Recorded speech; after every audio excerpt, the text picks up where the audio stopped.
We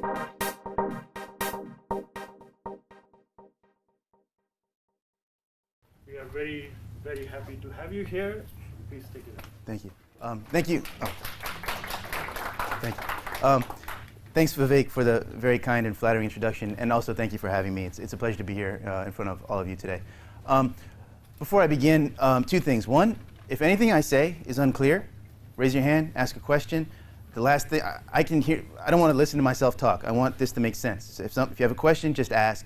Because if you don't get it, 5 other people in the room don't get it, and let's just get it squared away. Second thing, a lot of people are often puzzled. I work at Microsoft Research. What is that? Microsoft Research is the R&D division of Microsoft. Basically, my job is the research job of these professors here. So they write papers, they do research. That's all I do. They also have students and teach classes. I don't do any of that. I just do research. I get paid for that. So, and we get paid to publish and give talks like this. So thank you again. And let's get started. So I'm going to talk about cooperation in static and dynamic networks. OK. So the central notion around the work I'm going to talk to you about today is the notion of a social dilemma. So a social dilemma occurs when the interest of an individual is at odds with the interests of the population that that individual is a part of. OK? So the standard textbook example of a social dilemma is clean air. OK? Here's what I mean. The best thing for everyone to do is invest in green technology so they lower their carbon dioxide emissions so the planet has clean air, right? But the best thing for me to do is not pay for the green technology. I can free ride off of all your guys' investment. All you guys pay for clean air. I don't have to pay for it, and I get all the benefits. Does that make sense? My interests are at the odds of the interests of the population. The best thing for everyone's clean air. Best thing for me to do is not pay for it. OK? And this is, like I said, it's an example of a global public good, a public good where it impacts everyone equally, right? So social dilemmas are studied in the social sciences. There's easily 1,000 papers written on them. OK? And how are they typically studied? They're typically studied by what's known as a public goods game. And I'll take you through this sort of step by step. In a public goods game, there's n players. OK? In a lot of what I'm talking about today, we're going to have 24 players. OK? And the game's repeated round after round. OK? So at the beginning of each round, some player gets some endowment E, like $10. OK? So every round they get $10. And player P is going to decide to contribute some amount between 0 and E. OK? So I get 10 bucks, and I have to decide how much of the $10 do I want to contribute to the public good, and how much of the $10 do I want to keep for myself. OK? And the payoff to player P is given by this function here, and I'll just take you through it step by step. The endowment minus the contribution. That's how much I'm keeping for myself. Plus the sum of the contributions of everyone else, OK, times some constant factor A, and A is assumed to be greater than 1. What does that mean? The global good, the public good, is assumed to be worth more than just the sum of the parts. So that's why you take all the contributions, you multiply it by some number bigger than 1. The whole thing's worth more than the sum of the parts. And we divide by n. N's the number of players. What does that capture? Everyone's benefiting from this thing equally. OK? And OK, so now, how does this payoff capture the notion of a social dilemma that I introduced on the first slide? I'll explain. So this is the payoff matrix, the payoff function. I just copied it from the slide before. Consider what happens when player P increases his contribution by 1 unit. OK? So maybe he's contributed $5, and now he's thinking about making it 6. OK? This term, E minus CP. So this went up by $1. So this term goes down by $1. OK? So that's minus 1. This term, the summation, goes up by $1, right? Because CP is somewhere in here. Player P is somewhere in there. And it gets multiplied by A over n, right? So his payoff function changed by minus 1 plus A over n. OK? And we're assuming that that is less than 0. So think about that for a minute. I'm thinking about putting in an extra $1. And my return, what do I get back for it? Something less than 0.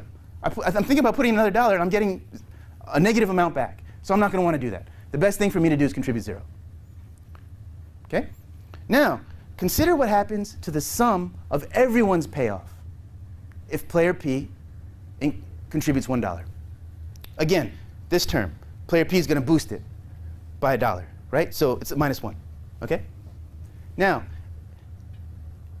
for player P, this summation is going to go up by A over N, but that's going to happen for everyone. So everyone's summation is going to go up by A over N. There's N players. So the total is going to go up by A. And that's assumed to be greater than 0. Okay? So you put in an extra $1, and everyone's payoff is increasing by more. So the best thing for everyone to do is contribute fully, but the best thing for me to do is contribute 0. So this is how it captures a public good. Okay? Is that unclear? All we've done is just take the derivative, set it equal to 0, and if you're afraid of calculus, don't worry about that. Forget I said that. Okay, so now, as I said before, this has been studied for at least 3 decades, if not more. It's been studied in political science, it's been studied in anthropology, it's been studied in sociology, it's been studied in economics, it's been studied in computer science, it's been studied in evolutionary biology. And one of the typical assumptions throughout this literature is that all the players are going to play with everyone else. Okay?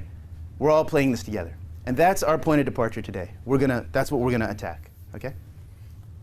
So we're going to say, well, what happens if people are experiencing a social dilemma, but they're in a network setting? That's what we're going to ask today. Okay? So where might this happen? Let me give you some examples of where this might happen. So consider your favorite social networking site. I don't know what's hot nowadays. Facebook, Vine, Instagram. You guys probably tell me. I don't know what it is. But the best thing, so let's say, so Facebook, right? The best thing for everyone, all my friends to do, and me, is put interesting tweets up, put interesting links up, put interesting pictures up, interesting videos up. And then so when people log into Facebook, or they check it on their phone or whatever, they see an interesting stream of new stuff, right? But why should I waste my time finding links, posting it, uploading my photos? It takes time and energy. Why should I waste my time with that? I can just log in, see what my friends are doing. I don't have to waste my time putting up my content. And I get all the benefits, but I don't have to pay for it. Well, if everyone behaved selfishly like me, Facebook would be pretty boring because no one would post anything. So it's an example of a social dilemma in a network setting. Think about it if you own a business, right, and you have some hazardous waste. You could pay and have it disposed of properly, or you could just dump it in the ground or in the groundwater, right? Again, the best thing for everyone to do, pay for the hazardous material to be disposed of properly. Best thing for me to do is just dump it. Well, if I dump it, it's just going to affect the people nearby.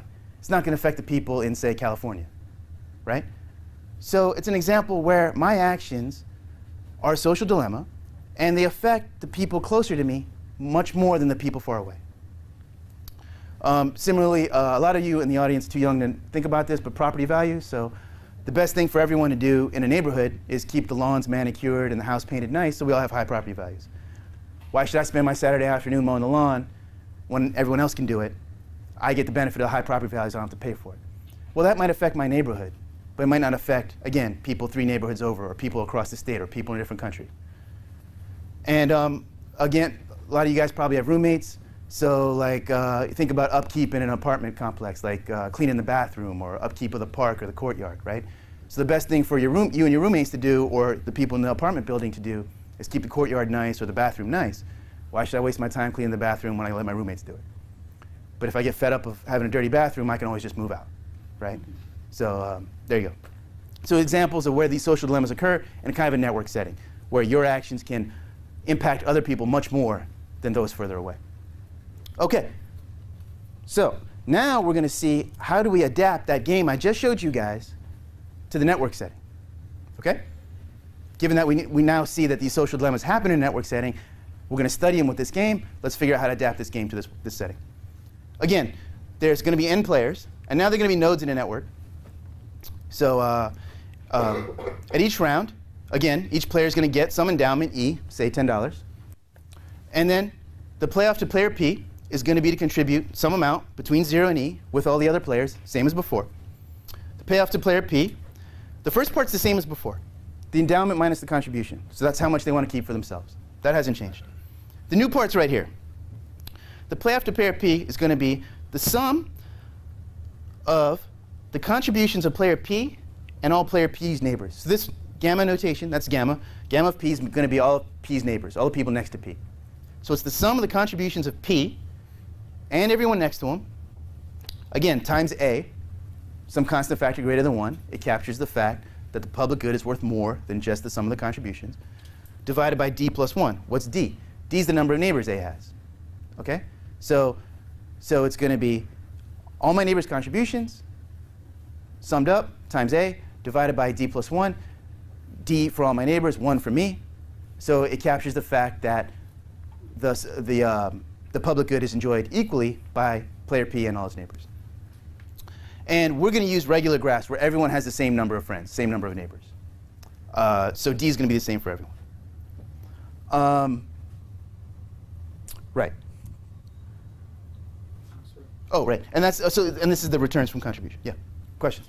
So maybe this is coming later, but what's still kind of bothering me is this A, and that it's not quantified for me, because there's the assumption, the whole thing about in expressing this equation, expressing social dilemma is based on us knowing A is in that range of 0 to 1. Yeah. So I will make it very explicit when we do the experiments. Okay. It'll be a. A is greater than 1. Greater Yeah. than It'll be a very okay. specific number in a few slides. Greater than the sum of. No, A is greater than 1. A is such that there is a net gain if people. Right. That's right. But yes, that's a good question. Any more if you do not understand this game, you're not going to understand the next 10 minutes of this talk. So if you do not understand this game, raise your hand and ask me a question. Or even just tell me, I don't understand the game. Hello? Yeah? Okay, do you understand the game? I'm not going to go on until I see everyone do this or this. It's a social dilemma. All right. Why should I tell you that I don't understand? All right, fair enough. Good. All right. So now that's the game, and I'm going to show you how we got people to actually play this game. Okay? So typically, these games are done in classrooms with undergraduates, like many people in this room. At the time I did this, I was working at Yahoo, and now I work at Microsoft. We have neither classrooms nor undergraduates. So necessity is the mother of all invention. We used Amazon Mechanical Turk. How many people here are familiar with Mechanical Turk? OK, about half. So for those of you not familiar, Mechanical Turk is an online labor market. It's a place where people can post jobs, and other people can come and do those jobs for money. It's that simple.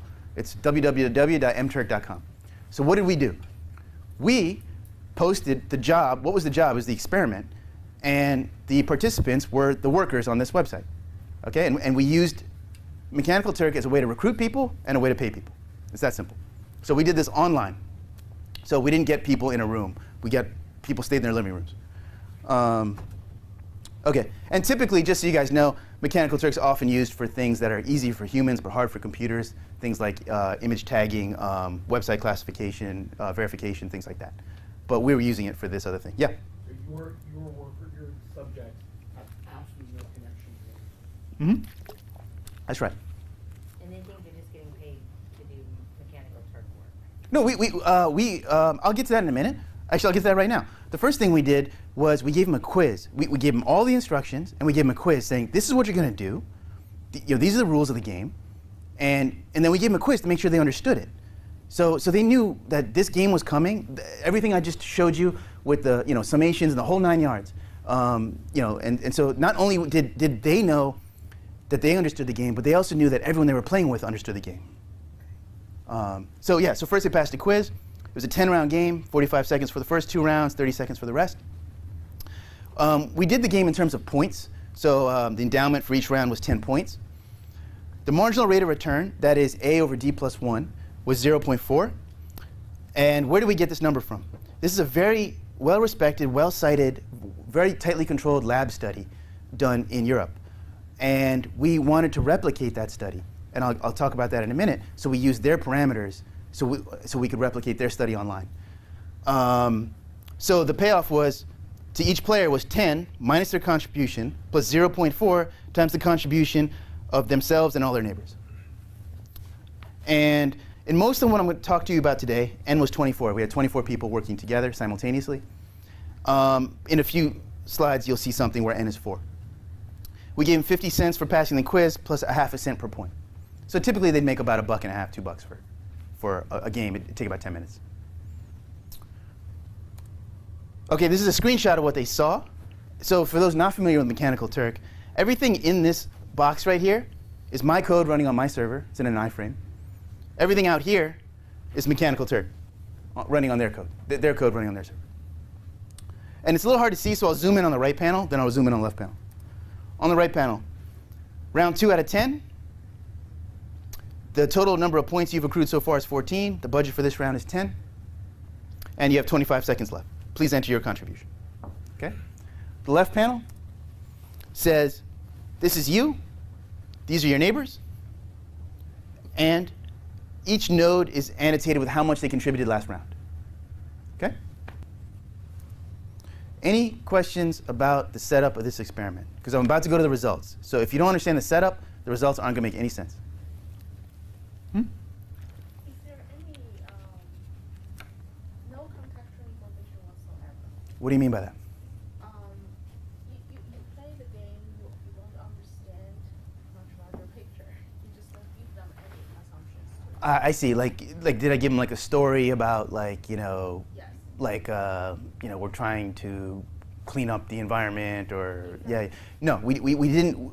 We did that on purpose because those things can induce framing effects, and that's not what we're interested in studying here. What we're interested in studying here is how does the topology of the network influence their contribution levels. One piece of contextual information we did give them, which I'm not going to talk about, I'm happy to talk about it afterwards, is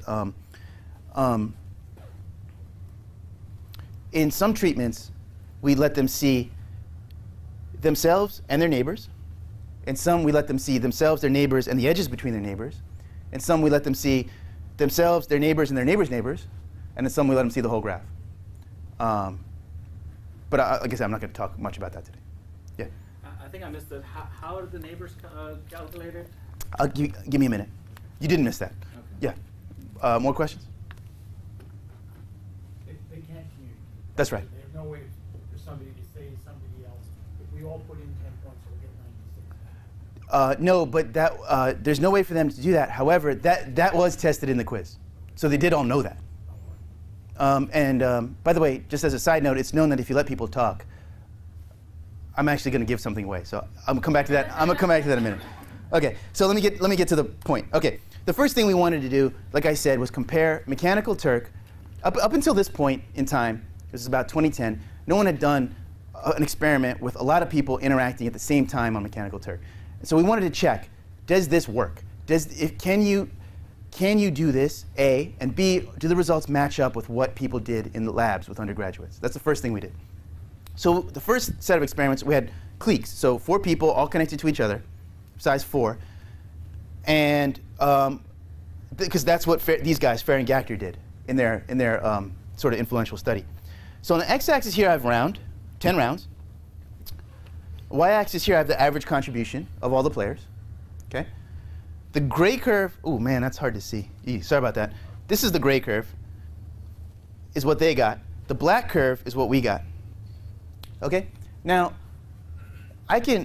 those curves, for all intents and purposes, are right on top of each other. Okay? You can look at the error bars. They're overlapping in many places.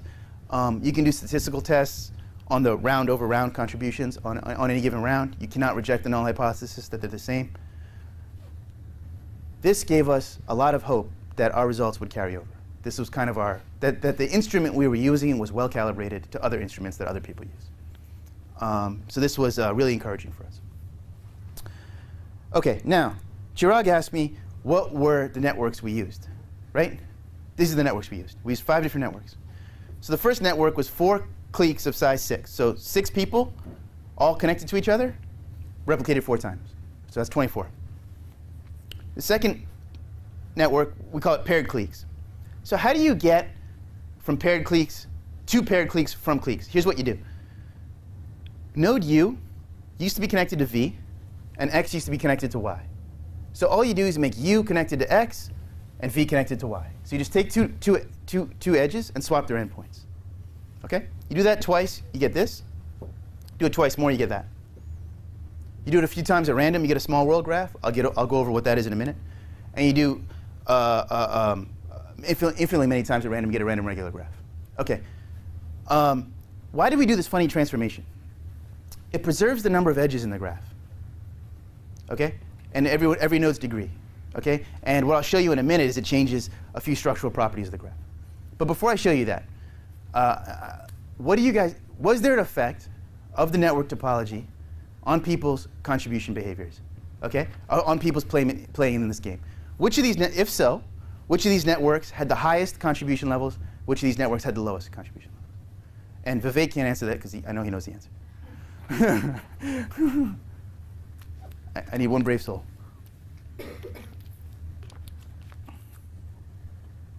these people are smart, Yep. they know that the larger the graph, the more benefit to them by cooperating with others. Okay, so all these graphs had 24 players. Yeah, well, no, but the subgraph, there's no effect from one subgraph to the next one. However, the slide you just showed before says that as they go on, they seem to know less and less about what they should do, because their contribution is slowly decreasing. So which was there an effect? Say maximum contribution at the cliques and minimum contribution for everybody's campaign.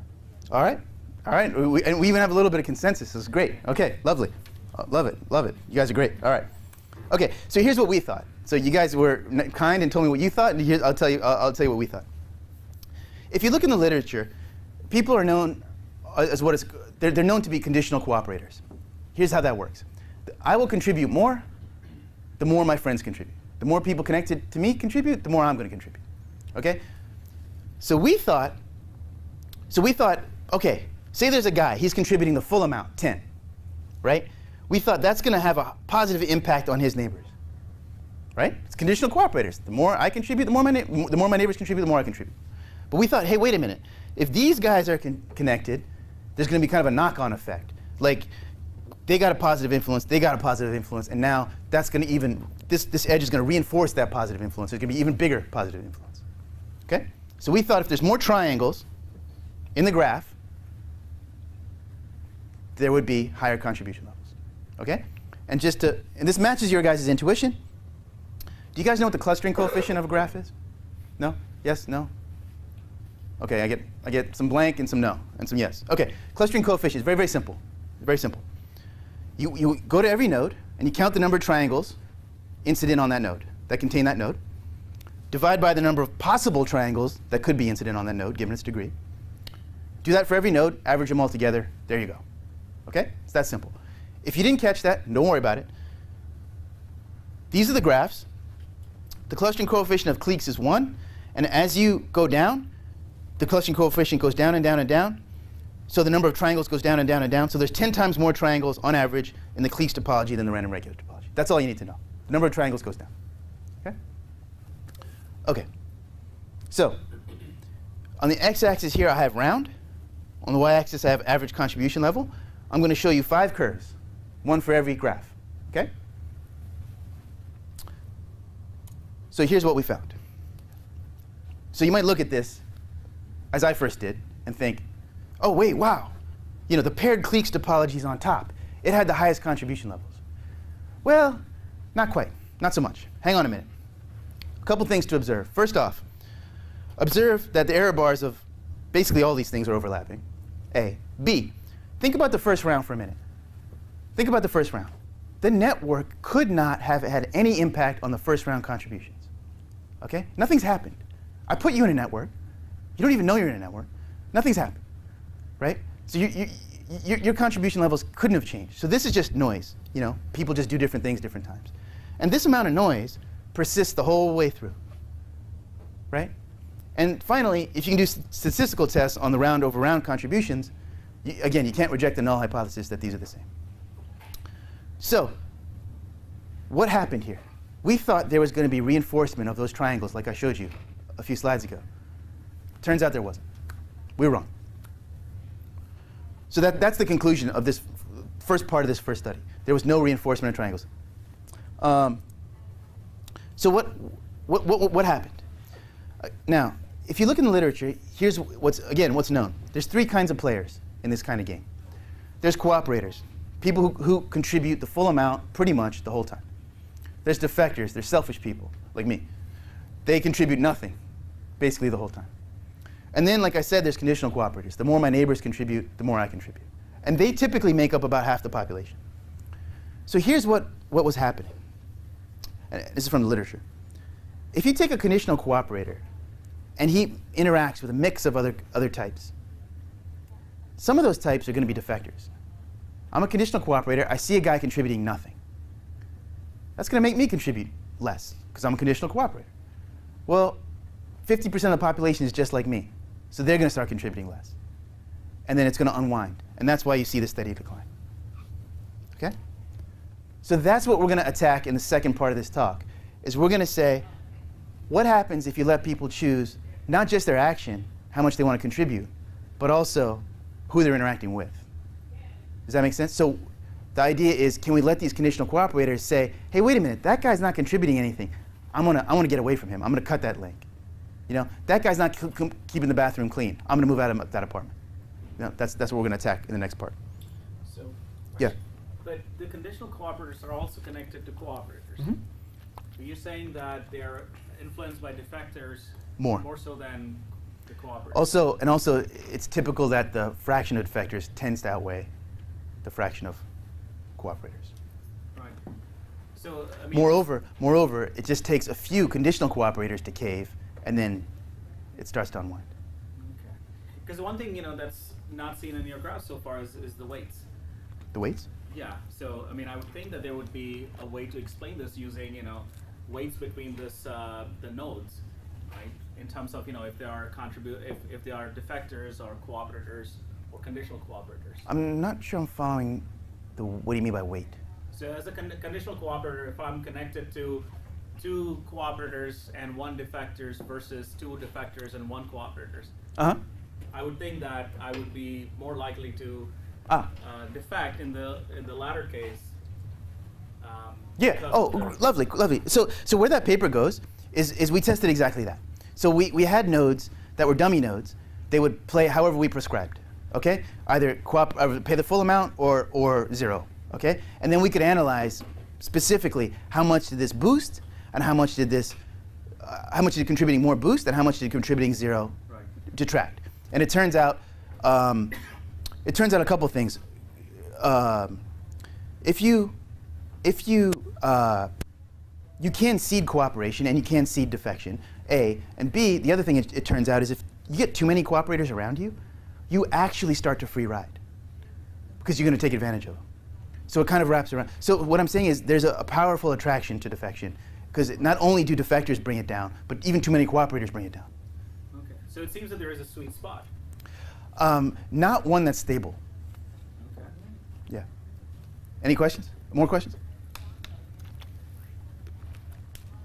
More questions? I'm going to go to the second part of the talk, unless, like I said, oh yeah, let me go on. Okay. All right. So now we're going to, like I said, we're going to talk about dynamic networks where people can change who they're interacting with. Okay. Okay, so the research question. If we allow players to choose who they interact with and their strategies, can cooperation be promoted and sustained? And the answer is, allowing cooperators and conditional cooperators to segregate themselves from defectors can result in sustained levels of high cooperation. Okay, so, but before I get into that, where might this happen? Okay, go back, rewind in your mind a few slides ago. Think about the property values example. The best thing for everyone in my neighborhood is to keep their lawns nice and their house painted nice. Well, if everyone's not doing that and I'm fed up, I can move out, right? I can sell my house and buy another one, right? So then that is to say, I can cut my links to everyone in this neighborhood and make new links to people in a new neighborhood. Similarly, think about upkeep of common areas and apartments. If my roommates aren't keeping the bathroom clean, I can move out, cut my links to them, move to another apartment, or just kick the one roommate who's not cleaning the bathroom out and get a new one in. Similarly, like I said, I work at Microsoft. The best thing for all of us to do is collaborate on our research projects together, give full effort. If everyone just maybe just did just enough to get their name on the paper, but not enough to really make a big impact, it'd be a pretty crappy place to work. So I could then, get my resume in order, get a new job. So I could cut my links to those people and move out. The point I'm making is, these are examples of a social dilemma that occurs in a network setting where the network can change, where you can change the people you're interacting with. Not only can you pick if you want to contribute or not, you can change who you're interacting with. Okay, so now, there is a ton of work on how to get people to cooperate. There's no way I could survey it all in 1 hour. I'll point to these surveys, but I'm just going to highlight a few key topics in this literature. One key topic, one key way of getting people to cooperate, personal favorite of mine, is punishment. So like I'm interacting with Chirag, and he's not contributing very much. So I can pay a few points, and he's going to go down a few points. So I can give up a few bucks, and they're going to take a few bucks from him, and he got punished. Okay? And so I do that when he's not contributing a lot. And this works very well. This keeps cooperation levels very high. Okay? The problem with it is the money just kind of leaks out of the system. Like, I give up a few bucks, he gives up a few bucks, and it just kind of goes away. So that's kind of less desirable. So another way that people enhance cooperation is reward. So this works in the following way. So Vivek, very generous guy, he cooperates a lot, he contributes a lot. So I can give up a few points or a few dollars, and he gets those dollars. It's just a good job, buddy, kind of thing. And that works really well. If you keep who you're interacting with constant, if you shuffle who you're interacting with or change who you're interacting with, it tends not to work so well. And then this gentleman in the back here asked earlier about could they talk? Well, it's known that if you let people talk, cooperation levels stay very high. And this is what's known as cheap talk. So I can say things like, hey guys, I promise I'm going to cooperate the next round. I'm going to contribute everything next round. It doesn't mean like I'm actually going to do it. I'm not bound to do it. I'm not signing a contract. I'm just talking. And it turns out even just cheap talk works. So these mechanisms are wonderful. They work really well. But like I said, what we're going to do is focus on people choosing not just their action, but who they're interacting with. OK, so now, what's the related work here? What have people done in this space? So this is ostracism. This is one of my personal favorites here. So this is like bad reality television meets like cooperation games. OK, so this is how ostracism works. So it's like we're all playing this game together. OK, we're all playing this game together. And let's say, like I mentioned, Chirag is not contributing a lot. We take a vote. We play for a few rounds. We take a vote. And let's say he gets over 50% of the vote. Well, he gets kicked out. OK, and then he has to go play with the other guys that got kicked out. Okay? So what happens here is the people who want to cooperate, they carry on cooperate. The people who don't want to cooperate, they get kicked out and they go play by themselves. And the cooperators, their contribution levels stay high, and the selfish guys, their contribution levels stay low. The overall average gets boosted, but not by a ton. Okay? The overall effect is not huge. There is one, but it's not the biggest effect you've ever seen. Actually, I'll skip this one in the interest of time. And the work most closely related to ours is here. And what these guys studied is what's known as the active linking model, where a random edge is chosen. A random pair of nodes is chosen in the graph. If these guys are connected, they randomly pick one, and that guy can choose to delete the edge. Okay? Or, again, a randomly pair is chosen, and if they're not connected, either one of those guys can decide to make an edge. And what they find is this makes cooperation levels increase a little bit. Often it stays flat around 50, 60%. What are we going to do? We're going to do something a little bit more, in my mind, realistic. So in the real world, like if I want to be friends with Vivek, he's got to want to be friends with me. Right? So if I'm going to propose an edge to him, he's got to accept and approve that edge. So conversely, if we're friends, but either one of us wants to stop being friends, they can break that edge. So we're going to allow people to choose who they want to be friends with and accept or reject that. And if given two people who are connected, either one of them can delete the edge. And that's going to be the source of the strength of our results. All right. So let's, how do we do this experiment? All right. Has everybody here heard of Prisoner's Dilemma? Has anybody here not heard of Prisoner's Dilemma? We probably have some in them. OK, fair enough. OK, so in Prisoner's Dilemma, there's two players, the blue player and the red player. OK, so OK, let's say they both cooperate. Well, then the blue player gets 4, the red player gets 4. OK, but let's say we did that, right? And I'm the red player. I'm like, wait a minute. If I defect, I'm going to get 7. So I'm going to go ahead and do that, right? Well, then say that happened, right? Well, then the rogue player is going to say, well, hey, wait a minute. If I defect, I'm going to go from -1 to 1, right? So the best thing for these two guys to do is play 4-4. Because why is that? It's the square with the biggest sum. The best thing for both guys to do. But if you're playing with someone and he's doing that, you have incentive to defect. And he has incentive to defect. So the best thing for the two players to do is cooperate, but the best thing for me to do is defect. Does that make sense? In any given square, if I defect, I increase my payoff. But the best thing for us to do is cooperate because it maximizes our sum. So it's the same dilemma. The best thing for the, does that make sense? Same dilemma as before. It's just pairwise instead of a group. That's it. Great. OK, so here's the game. 24 players, as before. The action, cooperate or defect. They just can choose one action every round, cooperate or defect. There's going to be 12 rounds, strategy update rounds, where you choose cooperate or defect. So let's say you're cooperating. You're this guy, right? Let's say NC of your neighbors are cooperating. Well, how much do you get from them? You're cooperating, you get 4, and they're cooperating, you get 4. Okay? So you get, your payoff is 4 times NC minus, sorry, you get, how much do you get from all the guys defecting? Let's say there's ND of them. You're cooperating, they're defecting, you get -1. Right? So you get -1 times ND of them. Okay? Say you're defecting, what do you get? And there's NC guys cooperating, what do you get? You're defecting, they're cooperating, you get 7. So you get 7 times NC plus, there's ND guys defecting, you're defecting, they're defecting, 1 times ND. Make sense? You're just playing that game with every neighbor. You choose one action, and you're playing it with every neighbor. It's that simple. OK, I told you people are going to be able to choose who they're interacting with. How does that work? We call it bilateral edge formation. So I propose a link to Vivek, and he can decide to accept it or reject it. If he accepts it, we're friends, we're linked. If not, there's nothing, no link. On the other hand, if there's an edge between us, either one of us can choose, either he or I can choose to delete the edge, and if it's deleted, it's gone. Make sense?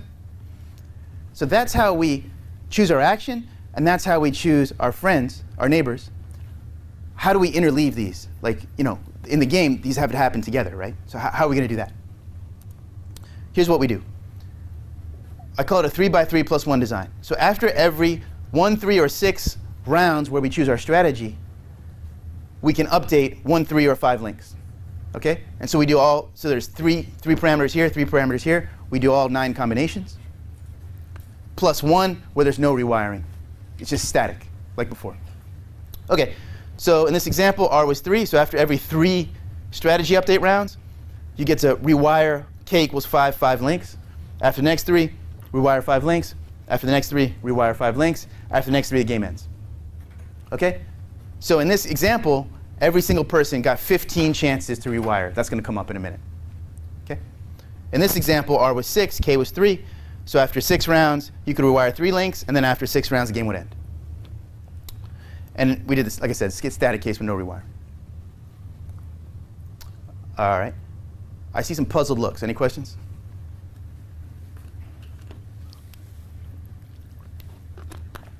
All right.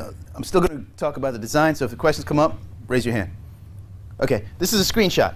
This is the payoff matrix. I showed you guys a few slides ago.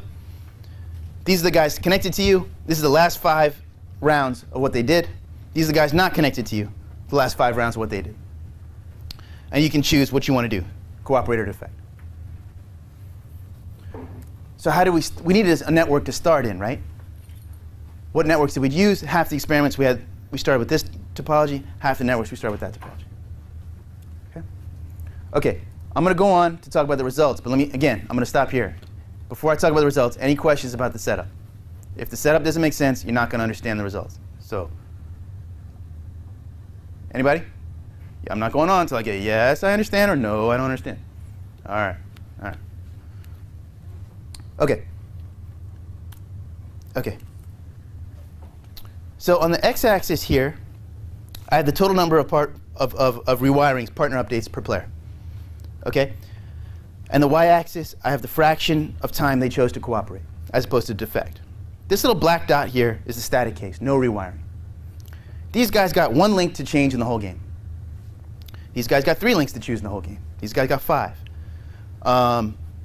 These guys also got 3. They got 9. They got 15. These guys got 33. These guys got 55. What can you see? As you let people change more and more links, the fraction of cooperation goes up and up and up, but it tends to level off. Like it goes up, but it's diminishing returns. Big increase at the beginning, and then it kind of flattens out, right? So we see this, and we're like, oh, yeah, maybe this is working. Well, hold on. OK. Let's look at more fine-grained analysis. X-axis here is round in games. Y-axis is fraction of contribution actions. This is the static case, black. OK? No rewiring. This is the blue, is one rewiring after every round. So you choose cooperator effect, and then you can update one link. You can cut one link, or you can add one link. OK? So cooperator effect, cut or add, cooperator effect, cut or add for 12 rounds. What do you see? The cooperation levels started higher. They stayed higher, but then they plummeted. OK? About halfway.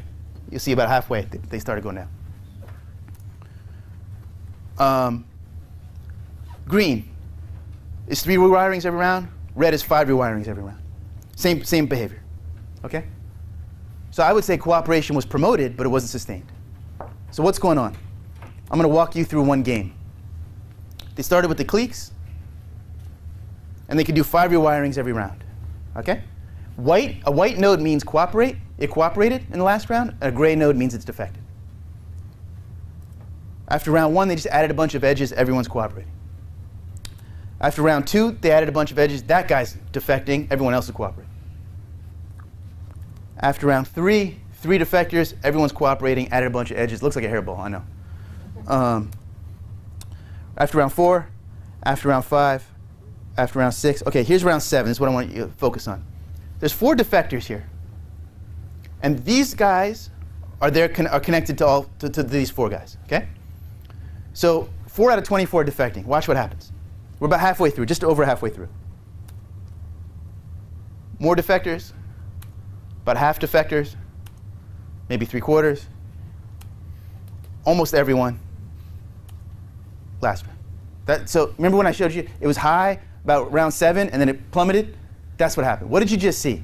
They call that a cascade, a defection cascade. OK? What happened? What happened? This x-axis is round. Y-axis is the average degree. Degree is just the number of edges each node had. People added edges, but they never deleted any edges. They just kept adding edges. So as people started to defect, nothing got cut. What's going on here? Think about it for a minute. You're a cooperator. You're attached to a defector. You get -1 for that. You could cut that edge and you'd save 1. Or you could make an edge to a new guy, and you'd get 4. And over 90% of these are accepted. So what are you going to do? You're going to just make this edge and just leave this guy alone. So these defectors are just going to hang around, and they're not going to get segregated. Conversely, say you're a defector.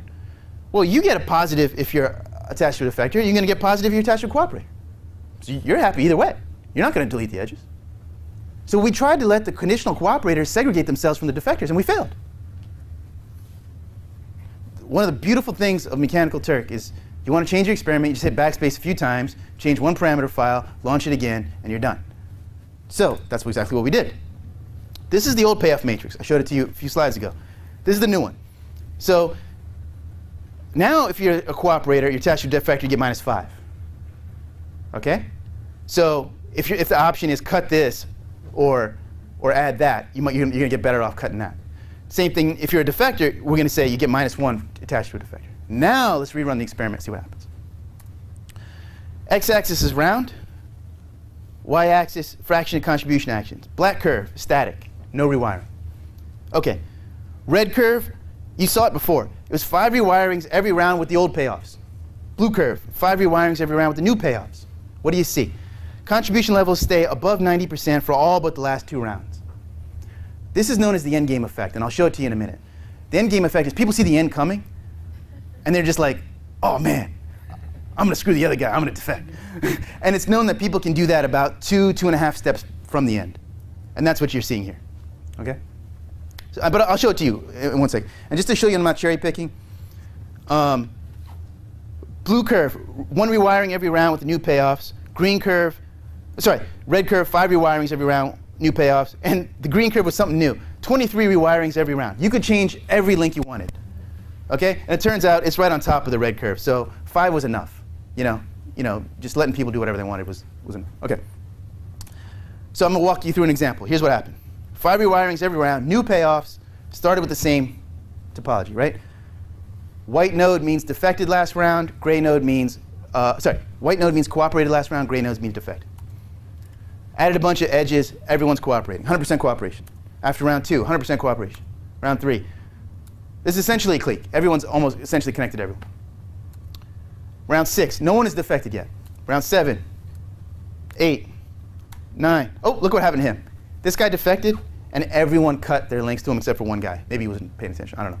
But so it's some indication that this is working. Like the defectors got segregated. Round 10, 3 guys defected, completely isolated.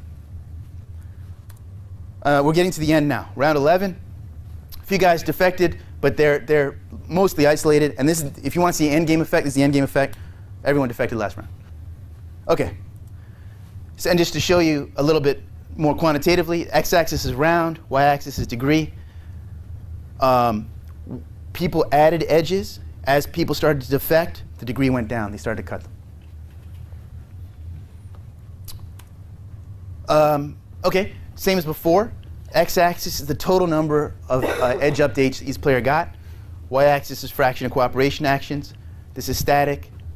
1 rewiring, 5 rewirings every round, 23 rewirings every round. What you see is cooperation levels start low, get higher, and stay high. A little bit of rewiring is enough, but more tends to help. All right. I know some of you guys got to go, so I'll wrap up. If people got to go now, you can feel free. But I'll just take a few more minutes. OK, what do we conclude from all this? There was no, in the first part of the talk, in the static networks, there was no reinforcement of cooperation due to triangles. What does that tell us? The influence of cooperation is just one hop. I contribute more, my neighbors contribute more. That was it. We couldn't see anything past that. There was no sort of knock-on effect. The more they contribute, the more they contribute. We couldn't measure that. We couldn't detect anything like that. Okay? Secondly, what do we conclude from the second part of the top? Letting people choose who they interact with and their strategy can promote and sustain cooperation. Even a little bit of rewiring was enough to boost the cooperation levels. Allowing people to choose exactly, bilateral edge creation, me to be able to pick exactly who I want to interact with, and them being able to approve it, was important. Allowing people to choose exactly which edge they wanted to delete was important so that they could segregate themselves from the defectors.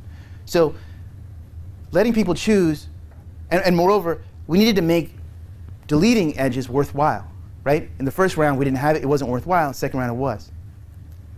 So letting people choose who they interact with can help and promote cooperation, but you have to do it right. You have to make it worthwhile. You have to do the bilateral edge formation.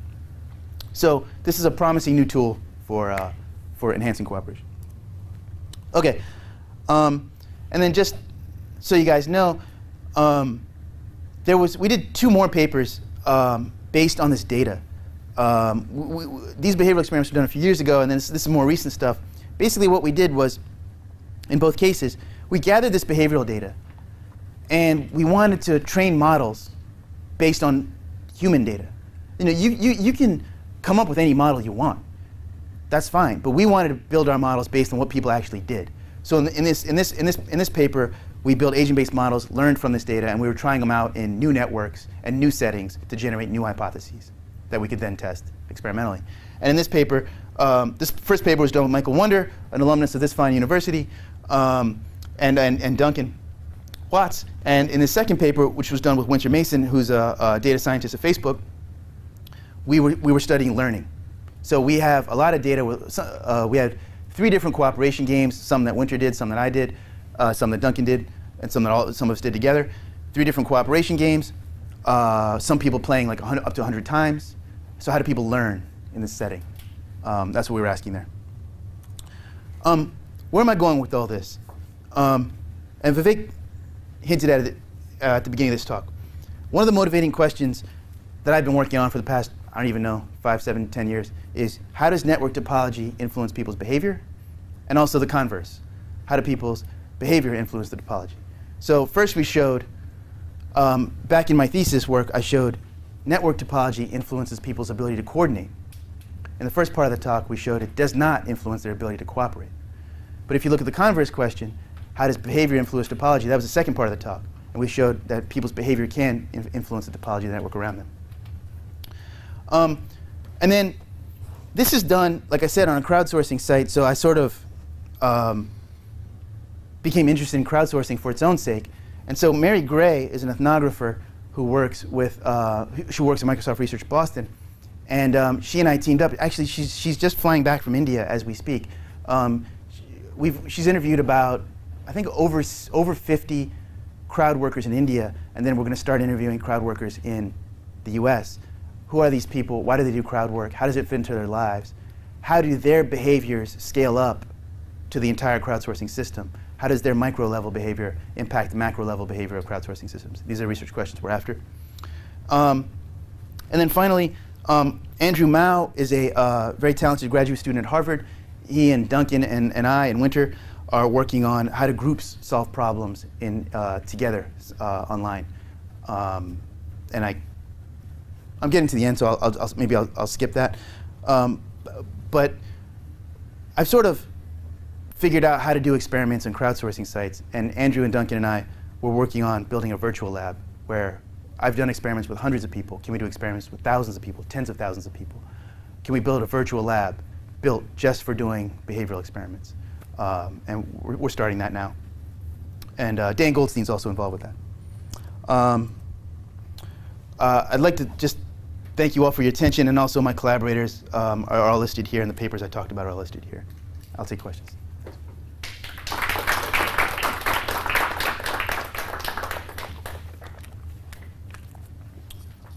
Yeah, people have to take off, feel free. Otherwise, I'm happy to take questions. Yeah?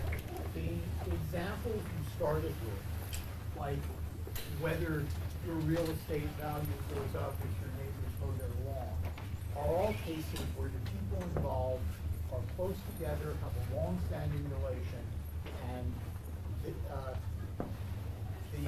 they know who the other ones are. And you then jump into this experiment involving people who are typically on the other side of the world, don't know each other, and don't care. They just want to get through this and get their money.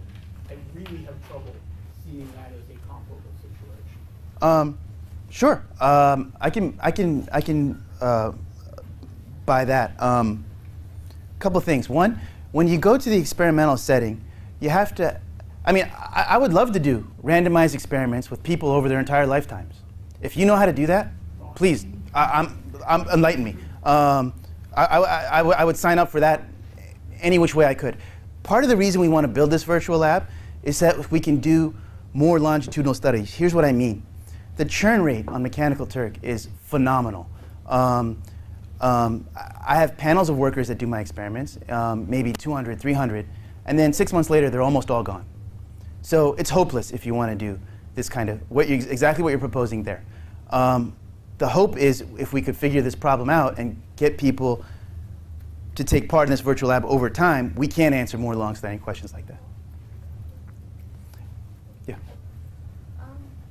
So this is not my area, but I'm very interested. No problem. So That makes two of us. Unconditional co-operators, what is in general the research find out? Is 50 you mentioned about? The conditional co-operators? Yeah? What about them? Yeah, I'm just trying to figure out because some other studies mentioned exactly the same game, only using different title like a Wall Street game or community game. Actually, they are exactly the same. Okay. And people behave completely different. 70% of people would cooperate in the community game, and 70% did not cooperate in the Wall Street game. Okay. What are those unconditional cooperators? What is the percentage of that? Or actually conditional or unconditional? Good. Yeah. Good question. Okay. A few things. First of all, there are framing effects in this game, and that's what you're talking about, right? If you frame it one way or frame it another way, you can get effects. People contributing more or less. That exists. That's known. There's framing effects in pretty much every behavioral experiment. I won't go that far. There's framing effects in many behavioral experiments. it doesn't surprise me that you've read literature and it says that. Not at all. In the study that I was citing, they had a more kind of neutral framing like mine. Like we didn't even have cooperator effect. It was just strategy A, strategy B, as an example. You know, so we kept it as neutral as a framing as we could. And in their study, like I said, they had 50% of the people were conditional cooperators. That is to say, the more my neighbors contribute, the more I contribute. How many were unconditional cooperators? I don't remember exactly. I do remember it was like under 20%. So this 50% is like from your research or? No, that's from the literature. From literature. From literature, yeah. And I was just citing that as like a motivating example. Like, where did that come in? I was trying to figure out why did all these curves go down. In the static case, as as he pointed out, all the curves go down, right? Why? And then when I looked, and there's a lot of these conditional cooperators around, I thought, oh, well, what happens if I can just let them go together, and let them let them invite the unconditional cooperators, the other conditional cooperators, and let everyone else get walled off? What would happen there? So that I was just using that as just sort of like a reasoning tool. Yeah. So I still have that question about A. Because to me, so whenever I've done experiments with collaborative conditions, that's something that actually we compute during an experiment because it's never given that the whole will be better than the sum of all. And in fact, wait, in your experiments, it is given or is not given? No, it's not. Okay. And in fact, it's actually one of the selling points for having people even cooperate or collaborate with each other. If we can convince them that, look, if only you cooperate, I guarantee you with, say, 80%, confident that overall you will all benefit. And so it's not given, it's sort of computed. And so I'm kind of, maybe I need to look at the literature, how that's always given that A is greater than 1. If it's not greater than 1, you don't have a dilemma. Then if it's not greater than 1, then the best thing for everyone to do and the individuals is to contribute 0, and that's the end of the game. Dominant strategy done. There's no. But once again, it's known in before the experiment begins, before the game begins, that it's not greater than the 1. Sure. Okay. Wait, yeah. Okay. So then I guess. No. So what he's saying is you don't know whether it will be greater than 1 or. What if you just don't know? Oh, if you don't know A? Yeah. Oh, that's what you're asking me. Yeah. If you don't know A. Oh, now I understand. I'm sorry. Okay. Excellent question. So, okay, now I understand. So we didn't do that for a few reasons. One, the overwhelming majority of literature is done with A known, and we wanted to compare to it. Because, as you recall, no one had done this before. And if I start doing non-standard things, is it the population or is it my game? I don't know. So I wanted to take the most vanilla, this was a conscious design decision. We wanted to take the most vanilla public goods game, the most popular, the most well understood that we could take and stick it on there first. And that's why we chose the fixed A that everyone knows a priori ahead of time. Now that we've established that, other researchers want to come, or maybe us or whatever, want to study varying it, no problem. It's, there's been now dozens of papers that come and say, okay, lab replicates a mechanical Turk and vice versa. So now we're on sure footing. But back then we weren't. So that's why we did the way we did. Right. Yeah, it makes sense. I think it's a very interesting question because in my experience, A is not just simply, we don't, I haven't called it better, but whatever the greater good is, it's not always quantifiable. So for instance, there are times when people decide to contribute or should contribute, even if what they're actually, so the dollar game is easy, so if everybody's contributing and that's how mutual funds are constructed, right? So that we all kind of benefit.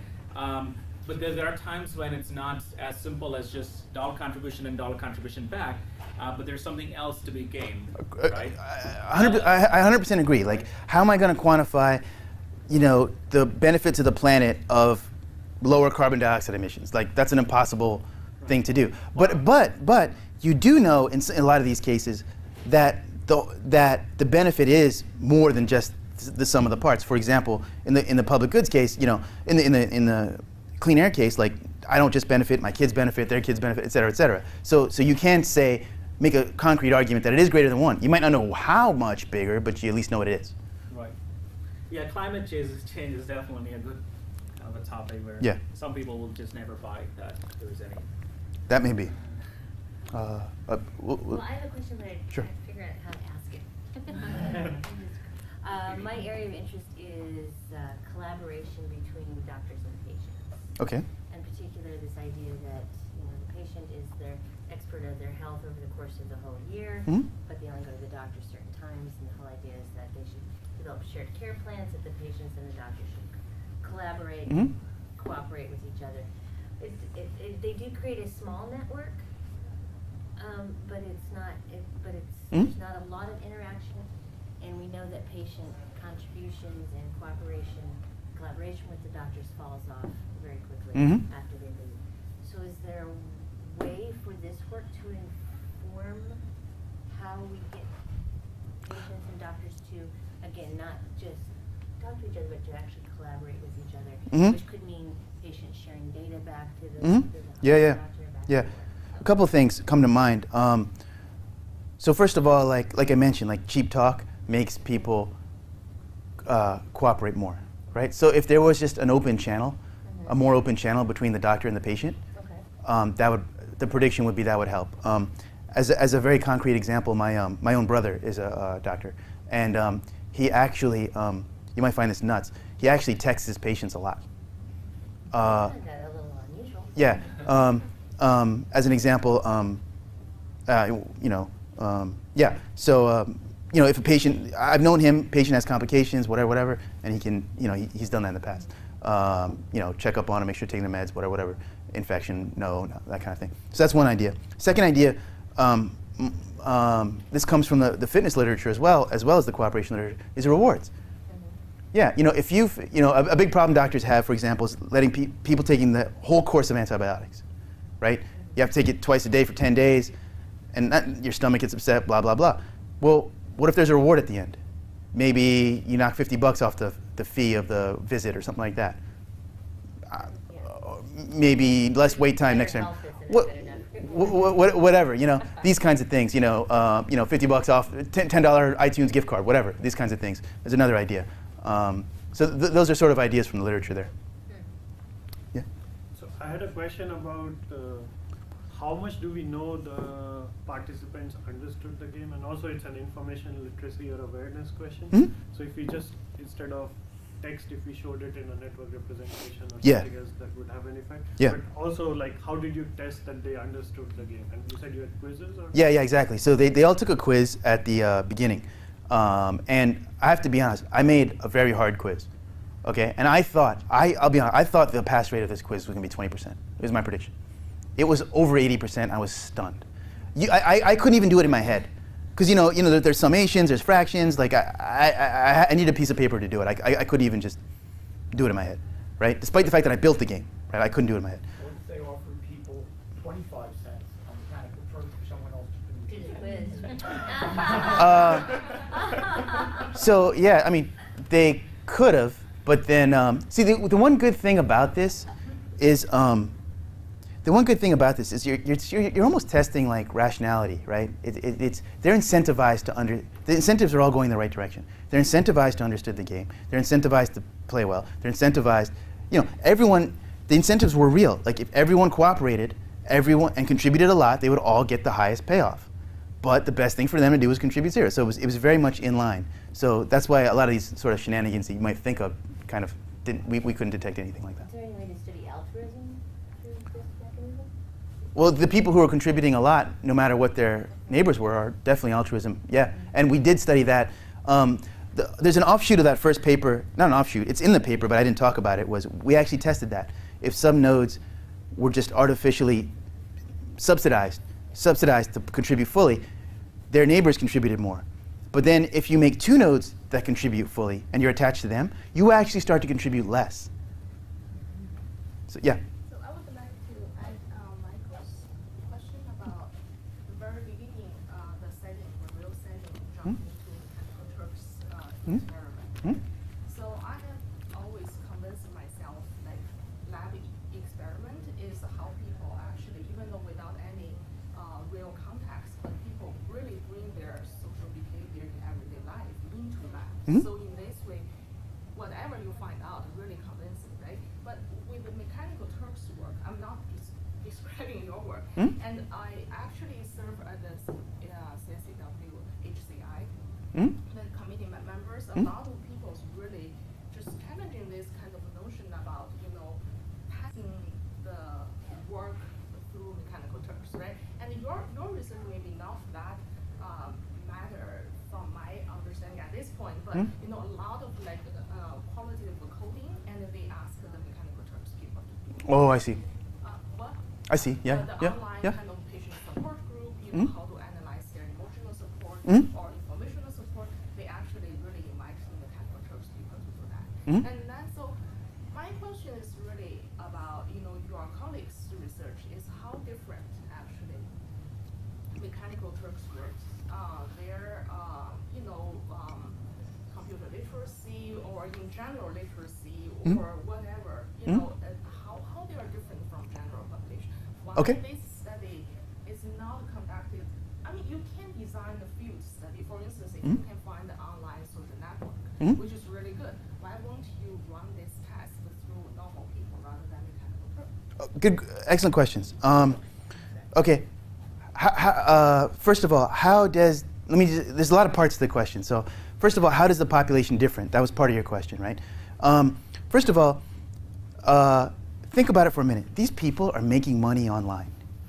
That automatically puts them in a very sort of select group of computer users, right? They not only know how to use a computer well, they know how to use it so well that they can earn money with it. And a lot of them earn significant amounts of money with it, like over $6, $8, $10 an hour. Yeah, and a lot of them do live on it, and our interviews have confirmed this. And a lot of people in India and in the United States, they use this as serious parts of their income. So that's one thing. Secondly, if you compare to, say, the undergraduate population, they are much older. Average age is about 30. Undergraduates, I don't know, what is it, 19, 20, something like that. They tend to be fairly well educated, actually. Most of them have undergraduate degrees, and some even higher graduate degrees. So they are fairly well educated. One thing I like to say is that typical mechanical Turk worker is far more intelligent than anyone gives them credit for being. They're really, really, really sharp people. But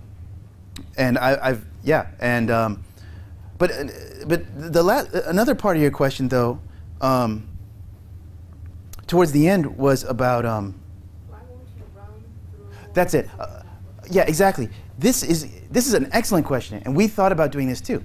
I could make a Facebook game that does this, right? And then who would play it? I would put it on a page with a million other Facebook games, Farmville and what have you. And why are they going to pick mine? No reason. They won't. Here's what Mechanical Turk solves.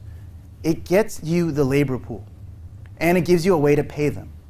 If you put this on a Facebook, I could build the greatest game on the planet, right? And put it on a web page. Who's going to come to it? There's 100 other games. There's World of Warcraft. There's Folded. There's all these other things. Why are they going to come to mine? So is that Yan Chen from Michigan, like economics, experimental economist? Yeah, I know her very well. Did kind of, okay, so Yeah. she did some kind of research on the movie review, right? Yeah. Which is exactly the field, experimental design. Uh-huh. And she's testing the collaborative work as well. Yeah, and that's a great example. She has access to movie lands and group lands at Michigan, where they built this whole thing where it's a whole collaborative filtering site where people come and rate movies and benefit from the reviews of others and from their collaborative filtering experiments. Great. So she has this audience already built in at her fingertips. She can do that experiment. If I were to build this on Facebook, I would not have that audience. I would be competing with all these other things that have their people's attention, and I'd probably lose. I think you'll have to just actively recruit people to play that game. Or what about if you do something like record students, like undergrads as a pool? Yeah, but once again, you're doing kind of what he was talking about. You're using undergrad students that you have access to, and it's a biased population. So that's why. Actually, let me answer your question in a slightly different way. This is actually why we're trying to build this virtual lab. Okay, we'd like to do this right. Okay, like what did I do? I shoehorned an experiment into a crowdsourcing site. That's what I did. Let's be honest, right? I would like to have a way to do this properly. Maybe representative samples, maybe long-term longitudinal studies, maybe I have a profile of the person that I know is correct. So if I know they're actually male, they're not just clicking that they're male. I know their age, that kind of thing. So that's the goal. And Yan has her little, not little, but her big experimental platform, and we're trying to build one that's open for everyone to use. Yeah. One of my friends here is in a PhD cohort, and she's writing her dissertation using mechanical Turk Mm-hmm. and looking at the value of how people value information and what the results are that she uses. Cool. Yeah, sounds interesting. You mentioned your work with Mary Gray Yeah. and her conducting 50 interviews with crowdsourcers in India, and Yeah. then you're going to be interviewing approximately the same number Yeah. with people in the U.S. How is that work going to inform the virtual lab or these experiments, or is it something totally separate going into a different direction? Good question. We didn't, thank you. We did not, my project with Mary is sort of separate in the sense like, I'm not doing this as a way to, I wasn't initially doing that as a way to figure out how to build a better virtual lab. I was more just like, who are these people? And A, who are these people? Why do they do crowd work? B, when in my life as a computer scientist am I going to run into an ethnographer who's interested in the same thing I am? I'm like, this is never going to happen again. So I was like, I got to jump on this. Lightning's not going to strike twice. So when we were both at Microsoft and we both realized we had a shared interest, I was like, this is too good to pass up. And she's just such, I don't know if you know her, but she's just a wonderful person. Yeah, I had her as an instructor when I was at Indiana. Great. As a doctoral student. Yeah. She's just a lovely, intelligent woman. So that's where it sort of came from. And the idea is, can we take what she learns from these interviews and can I measure them in a more macroscopic scale? She gets in what I call very deep data. Like about one person, she knows a lot about them, like their life, where they live. She gets in their living room. She knows what their living room looks like. She knows what their family looks like, everything about them. But I get very little data about a lot of people. So like, can I use what she finds out and measure it on a bigger scale and see how that sort of, how you go from micro to macro? That's the sort of genesis of that project. So are the people who are involved in the interviews connected to one another? In some cases, yes. In some, I'll give you time for a story. So time for a story. So what she found. This is amazing. So there was this this village in India where a few people were doing crowd work, and the mailman noticed that these 4 people, I think they were all women actually, these 4 women would all get letters from the same place about the same time every month. So the mailman was like, what's going on? In India, the privacy notions are a little more lax. What are you guys doing? And then they tell him, oh, we're working on Mechanical Turk, we're earning money online. Next thing you know, the mailman starts doing it. So yes, they are connected. Yeah. I'm just curious about how you made contact with the people that you're very interviewed. A variety of ways.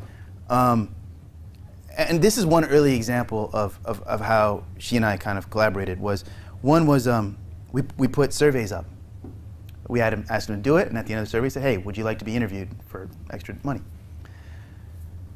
And but we did it a few other ways. That's not good enough, because that's only going to get the sample of people who do surveys on Mechanical Turk. That's not going to get Mechanical Turk workers. So what I did was I embedded, so like I had an image tagging task. What's in this image? After they did 10 of those, I had a little pop-up that said, "Hey, would you like to do a survey? Would you like to do an interview for more money? If so, give us your email, or contact us or whatever." And I did that with a few different tasks, so we could get the actual pool of people that do work on Mechanical Turk, not the pool of people that do. And then the other thing we did was, this was a ton of fun. So, okay, you're an ethnographer, right? You actually might be one. I'm not. But you show up in a country. All right, let's start interviewing people. Well, where do you go? what do you do? Like, how does that work? Do you even know if you're in the right city? Like, I don't know. This bothered me. It's kept me up at night, right? I have problems sleeping. So anyway, so what I did was I put the following task on my Mechanical Turk. It's about the simplest task you can imagine. It's put a pin wherever you are. That's it. We gave them a quarter. It takes literally 3 mouse clicks. Okay? We didn't share it with anyone or blah blah blah. So now we got about actually between 5,000 and 10,000 pins on a map where people are. And now we know where the Turk population is. So now when she's doing these interviews, we can say with confidence she was in the right places, the hotbeds, and she was not. Puzzlingly enough, there's not a lot of North Indians on Turk. Not sure why. Okay? Not sure why yet. We're still working on that. But they do other kinds of crowdsourcing, not Mechanical Turk. At any rate, but it's more concentrated in South. Unless we did this mapping task, we wouldn't know that. So, yeah. More questions? Okay, I'll stop there. Thanks. Thank you. Okay, I think we should take this opportunity. Thank you again. It was a pleasure having you. Thank you for having me. I had a wonderful time.